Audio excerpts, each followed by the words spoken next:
Anim na mga mandirigmang Pinoy Masters dumayo po ngayon sa Moscow, Russia. Sumali sa tinatawag na Russian Chess Crown Standard A. Nako, sino-sino kaya itong mga Masters na to? Isa na po dito ay si IM Consyo at nandito rin, nagbabalik. Matapos daw po ang 5 taon na walang standard tournament, nagbabalik si biyaherong chess coach FIDE Master Daniel Kauso. Yan, aalamin po natin ang lahat ng resulta nila. Pero isang game talaga ang nagpayanig. Umupset tayo ng Grandmaster. Yun talaga ang i-analyze natin bago natin tignan ang kabuuan ng kanilang standing. Okay, bago yan, mga kamatsas, ay bigyan ko muna kayo ng puzzle. Why to play and mate in 2 moves? Hatid sa atin ng Internet Chess Club. Ano kaya sa palagay nyo ang dalawang tirang puwersahan mauuwi talaga sa pagkamatyas ang black? Lapag nyo lang po sa comment section below. At sa mga wala pa pong Internet Chess Club account ay free lang po ito. Downloadable sa Play Store at sa App Store. Mag-download na po kayo. Napakatindi ng labang ito, mga kamatyas. Round 1 pa lang ng ating International Master Consyo. Grandmaster kagad ng Russia ang nakaharap. Long game po ito, mga kamatsas, ha? Kaya mabigatan talagang laban. Pagkatapos po nito, pakita ko sa inyo ang kanilang mga standing, maging ng mga Pinoy Masters nating kasali doon. Okay, ang ginawa dito ni IM Consyo, nag-Knight F3, nakiramdam muna. Nag-Knight F6 si GM, nag-G3, D5, okay? Approaching, E6 pakatalan, nag-castling, Bishop E7, D4. Ayan na, pakatalan opening na. Nag-castling, pero nag-Knight B D2. Medyo kakaiba. Kasi po ang katalan yung nagsi-C4 eh.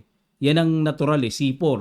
O katalan na. Tapos pag kinain, open katalan variation, etc. Pero dito, Knight B D2. Medyo kakaiba. At dahil po, hindi nag-C4, na-realize dito ni GM na lagyan ng B5 para hindi makapag-C4 dito si IM Consyo. Yun po ang aking basa dito sa B5 ni GM, ano? Nag-Knight E5, ayun, pinasukan kagad ng Knight doon at nag-Bishop B7 develop, Knight B3, ayan, para makontrol ang paparating na C5. Kasi po, sa ganitong sitwasyon, pag naka-C5 ang black, imagine niyo po, ay napakaganda, no? Nakakapagpaluwag, may pressure pa dito sa D4, kaya pinigilan ng Knight B3. Pero in A5 naman ni GM, medyo kakaiba, no? Medyo nababaguhan talaga ako. Itong A5, mga kamatsas, tutulak ng A4 para paalisin ang Knight sa B3. Nag-Bishop G5 naman dito. Ayun! Dahil naninibago na talaga ako, parang ngayon ko lang nakita tong opening na to, no? Tong tema na to. Novelty kagad, mga kamatsas, pagtira ng A5, Bishop G5 ang novelty, nawala na po sa libro dahil ang old lines na nagawa na dito, may nagtry ng tumira ng A4 para hindi nga naman maka-A4 ang black. May nagtry na rin tumira ng Bishop D2. Yan po ang mga na-try na. Itong Bishop G5 ni IM Consyo, wala sa libro. Completely new game na po. At nag-Knight BD7, hinamon ang Knight sa E5. Kinain muna ang Knight sa F6. Knight takes F6. At nag-Knight D3, para talagang makuha yung C5. Kumbaga tanggap dito ng ating kababayan na matulakan siya ng A4 pero lulundag naman siya ng buong buo, kontroladong-kontrolado yung C5 square.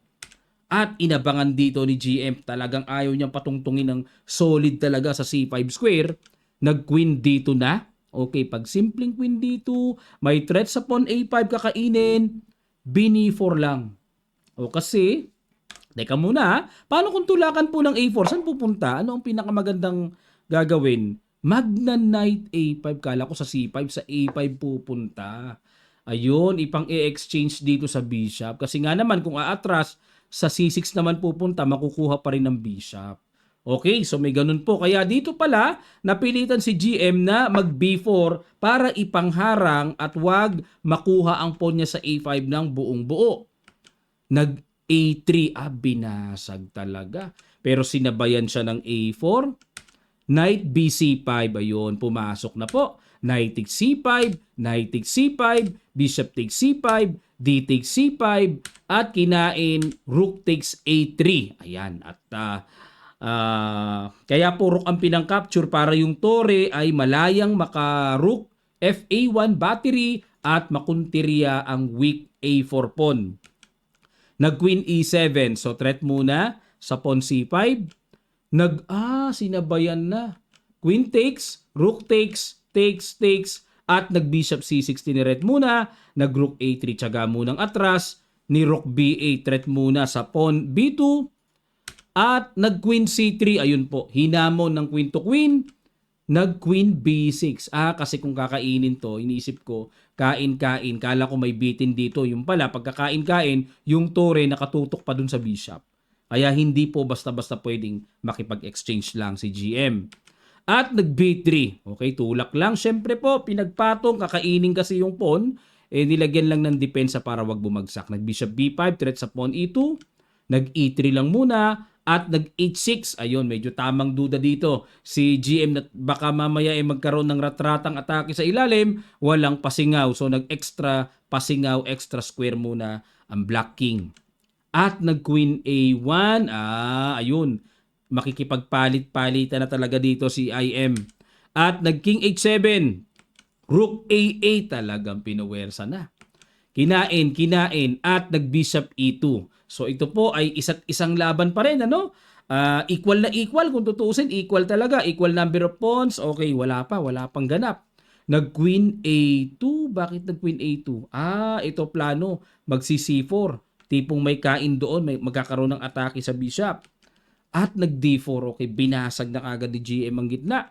Kinain, at nag-Queen B1 para walang check sa ilalim. Okay, protection sa back rank. Queen D2. Pero kung sa forma ng pyesa, talagang maporma ang pagiging aktibo ng mga pyesa dito ni GM Drygalov. Nag-B4. G6 lang. Okay. Kasi po dito, kung tutuusin, baka mamaya matirahan ng C4. Parang ano lang naman, parang simple check lang naman. Pero binalak na kagad ni GM para wala ng tempo talaga na kapag ginalaw ang sipon, makakapag-deliver ng check, binarahan na kagad.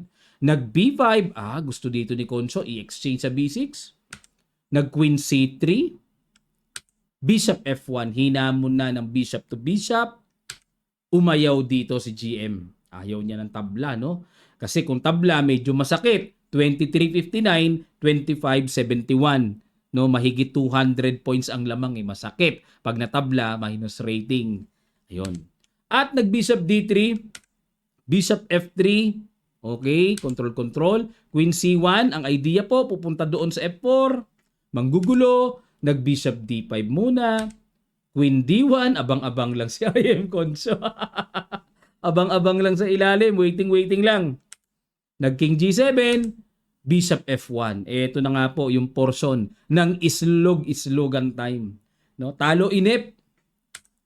Nag-Bishop E4, tineret ang pawn sa C2, nag-Bishop D3, hinamon. Nag-Bishop B7, umatras, ayaw. No? Kasi kung kakainin po, silipin nga natin, ano maganda pang kain? Pawn ba o queen? Po. Kasi kung queen, parang naramdaman ko kasi, parang makakaganon matatalo pagka queen. Ayun, kaya ako po binalik, para pagkaklaro lang. Ayan, sipon lang ang the best na pangkain. So, equalize pa rin mga kamatyas. Kasi po, sa pag-aaral lang ng konti sa endgame, pagka kinain yan, para matuto tayo ng endgame, kakainin lang din to. Queen takes D3, C takes D3. Ito na nga po yung sinasabi ko. Ayun, kaya ako inalertuhan kanina kasi na-sense ko parang mas malapit yung Black King. King F1, King E5, pagka gumanon may King D4, aray ko. Magkiking C5 at makukuha yung pawn sa B5. Ayun po, no? So, pag correction lang para at least matuto tayo sa endgame na kung kakainin ng bishop, C ang pang-capture. Wag queen, matatalo sa king and pawn ending. Okay po? Ayan, balik tayo. No, kaya nag-bishop B7 dito si GM. Gusto niya, kung sa bagay, grabe ang kahinaan dito sa light squares na yan. Imagine niyo po yung queen mailagay sa D5. Ay naku, napakalakas niyan. So kaya pinireserba muna doon sa B7. Medyo salbahiski ang threat. Ilalagay na lang ang queen doon. Delikading yan. Tingnan natin kung paano agapan. Ayun. Alertado naman dito si IM Concho na baka mamaya masundot nga yung light square niya. Nag-bishop F3, bishop E2 harang, bishop E4. Oh, bumalik. Ayun, iniba na. Iniba na po, no? Queen D4 pin lang at nag-Queen E1. Teka muna, Queen E1. Okay. Kain. May Queen E5 check din, kain yon. Okay. Pero nag-Bishop B7. Pero alamin lang natin mga kamatsas para klaro lang, no? Pag kinain, kain. So, Queen E5 check. Halimbawa, King G8. Queen takes C7. Paano kung kumain dito? O, dito kasi lamang ng isang po ng black, no? Pero mahirap pa to mga kamatsas. Kasi lalabas 4 versus 3, pero halos tabla-tabla lang ito. Mahirap yan, mapilit mga kamatsas. So, kumbaga parang yun ang mga technique dito ni IM Conso, pinagpipilit niya yung kalaban eh. Oh. Bishop B7, ayaw ng tabla eh. King F1, waiting lang eh. Oh. E5, ayan na. Nako, gumagawa na ng gapang. Queen E3 hamon, pero nag-Queen C3. Grabe ka-ingat tong GM na to ah. F3 para walang push E4 kasi po magpo-push E4 na, mawa one piece down. No, sorry po. Na-click ko lang kasi. Mawa one piece down kasi once na maka E4, hindi makakagalaw ang bishop nakapin. Okay? Nakapin sa queen. Pagkaklaro lang. Alright. So, ang ginawa po ay nag-bishop D5.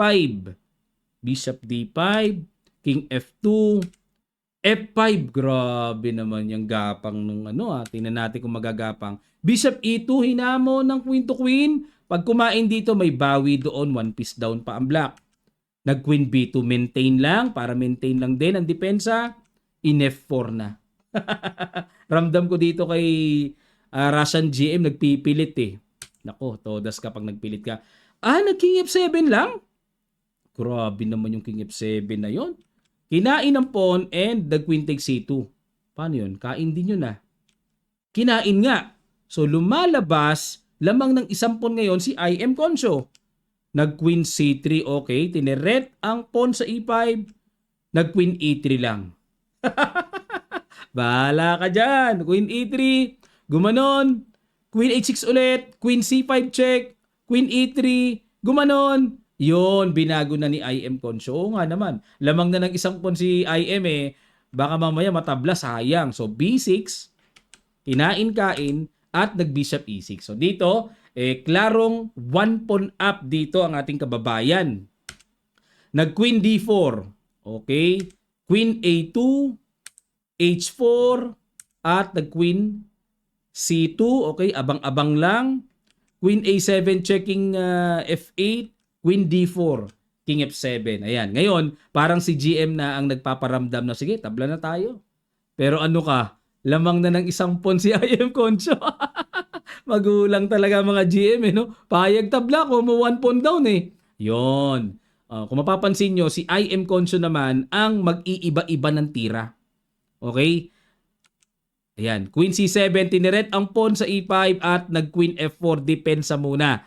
Ayan. Sa posisyon po na to, ikat ko lang muna mga kamatsas ha. Dapat po nandyan kami sa Moscow, Russia. May invitation po kami. Pero dahil marami nga pong kinoconsider, hindi ko na po ginarab. No, una doon, ang isa sa iniisip ko rin ay, di ba may kumakalat na Nipah virus ngayon galing India. Mas mataas ang mortality rate niya kumpara sa COVID. Nakakatakot. Nakakatakot mga kamatsas. Baka mamaya nasa mga eroplano na yung virus, aray ko. Baka madali pa tayo pag uwi natin makahawa pa tayo ng ating mahal sa buhay. Kaya nag-decide po akong mag-cancel. Ayan. Meron pang mga ibang dahilan no, sa schedule, etc. Pero ang pinaka nakakatakot doon, yung virus na kumakalat ngayon na nagsimula po sa India raw. No? Kaya wala muna akong abroad ngayon mga kamatsas. Pag-iingat muna sa sarili natin bago pa ang lahat. Kakatakot eh. Ayan. Pero dapat nandito kami kasi meron akong invitation dito mga kamatsas mula sa organizer. Ayan, nag-Queen C5 check. Queen E3, hamon. Ayun, Queen C2. Siyempre, dito po, sa pag-aaral ng endgame, hindi pwedeng capturein to. Pag kinapture yan, king and pawn ending, lamang ng isang pawn, same colored bishop. Todas yan. Kasi itong light square bishop, ma-exchange yan dito. Hindi pwedeng hindi. Tatama yan dyan. Parehong light square. Hindi naman opposite colored bishop. Kung opposite colored bishop, tabla. Pero pagka same colored bishop, talo yan sa ganyang endgame. Kasi lamang ng isang pawn eh. Kaya tama yung ginagawa ni GM na Queen C2, ilag-ilag lang. Queen B6. Queen C3, okay, threat yung pawn E5, Queen A7 check, King F8, Queen E3, grabe kagapang, grabing gapang ito. Gapang, Queen B4, paanong ipapanalo to? Check, gumanon, Queen G5 check. Teka muna. Kasi pag kinain ito, may check dito, then kuha yon. Okay, pag kinain to. Kasi hindi kinain eh. May check kasi makukuha din yung pawn sa E5. Tingnan natin. Nag-Queen G5 check, King D7, nag-Queen F4, Queen B2, Queen E3, King E8. Ay, grabe kahirap namang pilitan ito. Paano kaya pipilitin to, no? Parang ang sarap itable. Queen C5. King F7, 'di ba? Si GM, sige, bahala ka. Paano mo pipilitin 'yan? Ayun na. So kailangan kasi dito magbago eh. Magbabago ka ng tema eh. Tama 'tong ginawa ni IM Consyo para gaganon. Yun ang nakikita ko doon mamaya. Baka mamaya mag-king walk 'yan, makapasok 'yan doon, then check. 'Di ba? Nag Queen B7. Ay, naku, matindi. May sundot sa E4. Matindi. Bishop F3, Queen D7, at nag-Queen B6. Ayan. So, pasensya na po kayo. Wala kayong chess clock na makita. No? Walang timer kasi dinownload ko lang po yung PGN. Ipopost ko na lang po yung link ng site na to para makita nyo po yung may live games eh.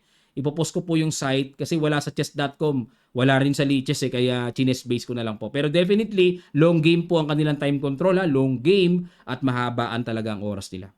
Nag-Queen A4. Queen B7 check, Bishop D7. Ayun, check. Ito na. Medyo may mekos-mekos na ito. King F8. Ayan. Hindi po pwedeng gaganon lang basta-basta kasi may E6. May E6. Naku, madadali yung bishop nakapin. Obligado, umiiwas siya sa pin. Queen A8 check. Ay, ayun. Nahuli. Obligado. Doon din pala na uwi. Patay ka na. Wala na. Doon na toda si GM. Oo, magulang ang Pinoy eh. Bishop D7, King E3. Sabay dadalin po ang king doon. Toda sinob ang nangyari kapag kahusay. Mahusay itong si IM Consyo na isahan niya sa endgame. King F4, Bishop E2, ayun, and nag-Bishop F3. Hoping na kung kakapture dyan, may F4 discovered check, makakagulo-gulo nga naman. Makakain yung pawn sa G3. So, pero, dito po mga kamatsas, may perfect move. Napakaganda ng tira na yon sa endgame na to. It's white to play and win, pero kailangan makita yung tamang tira na yun. Ano kaya yon? Sa ilang sandali lang, bigyan ko po kayo para makapag-isip. Tutuloy kagad natin. Start.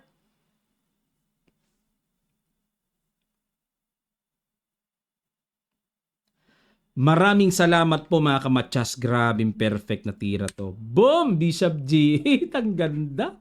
Gaganon kasi. Sugswang. Yung bishop ang ipangkakain sa G6. Hindi kailangan king ang ipangkain.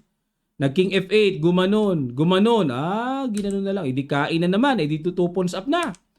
Gumanon. Yan. Dito, kung mapapansin nyo po mga kamatsas, paano yan? Kulong ang bishop. Another brilliant endgame. Bishop takes G6. What a move by IM Consyo. Kain and then F5. 3 versus Bishop. Bishop H7 and E6. Paano ngayon yan? Paano papalag ang Bishop dyan? Kulong na kulong ang Bishop. Naka King F8 and King F6. King E8, H5. Ito pa isa. H6. Ihatid muna sa H6. Nag-King E8 and then dito po mga kamatsas, last shot. Ika 90-second move. Boom, E7. Resign ang Grandmaster ng Russia. What an upset by IM Consyo. Round 1 pa lang yan mga kamatsas. In-upset na kagad ang Russian Grandmaster. Antindi. Proud tayo kay IM Consyo. Okay, tingnan po natin yung kanilang standing, silipin natin.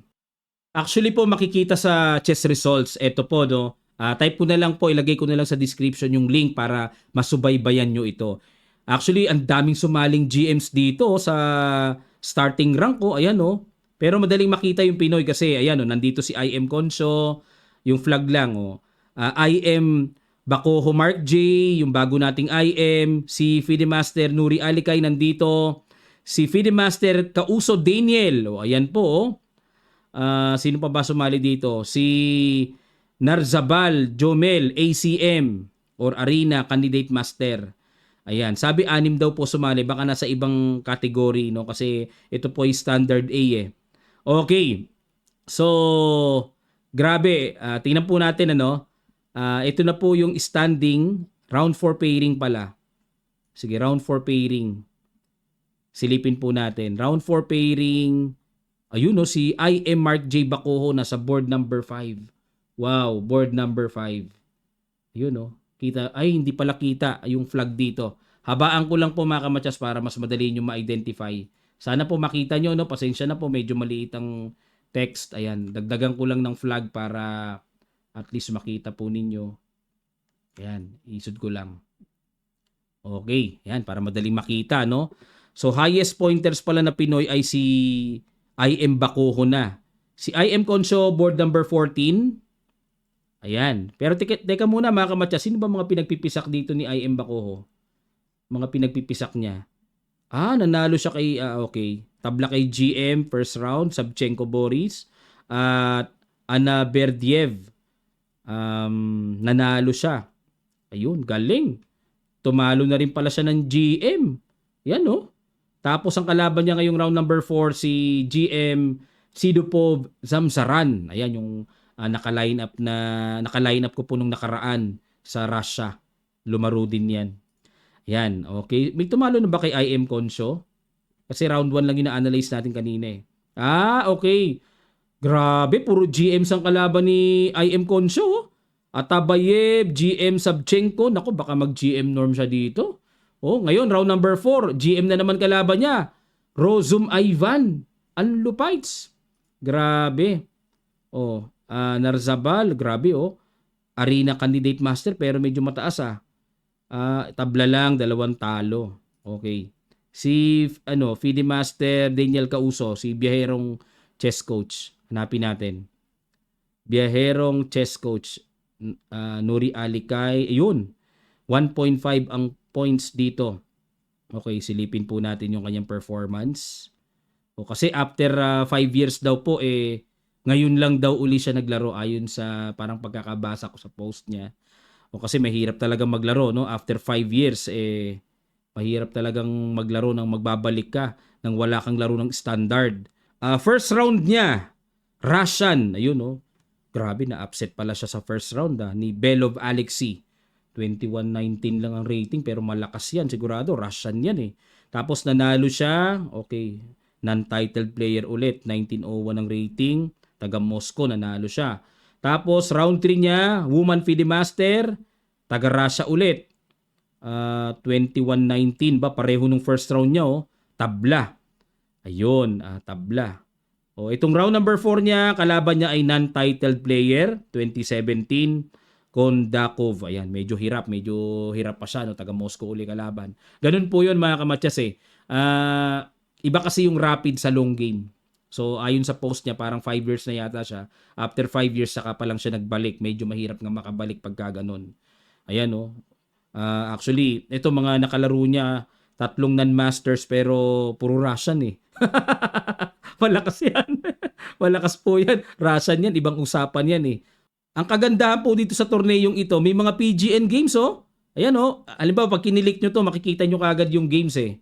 Ayan yung game. Hindi nga lang buo. Ayan, makikita nyo po kaagad para makita nyo yung mga laro dito, masubaybayan nyo po yung mga laro ng Pinoy players natin. Pwede nyo pong silipin. Okay po. Ayan, so susubaybayan natin ito mga kamatyas. At marami palang mga Pinoy dito at napakaraming masters na sumali dito.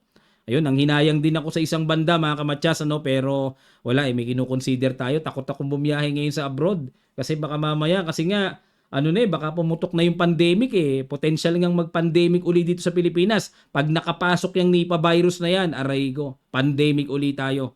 Lockdown na naman, aray ko. Sana wag na makarating ng Pilipinas, sana lang talaga. No, dahil malaking abala po yan. Maraming salamat po mga kamatyas sa inyo pong matyagang panonood. Sana po natuto kayo at na-inform kayo. Susubaybayan pa natin ito mga kamatyas And then lambing lang po, sana po pa-subscribe sa mga di pa nakakapag-subscribe. Maraming salamat po sa inyong palagiang pagsubaybay at pagsuporta. Magkita-kita pa tayo, God willing, sa mga susunod pa nating chess updates.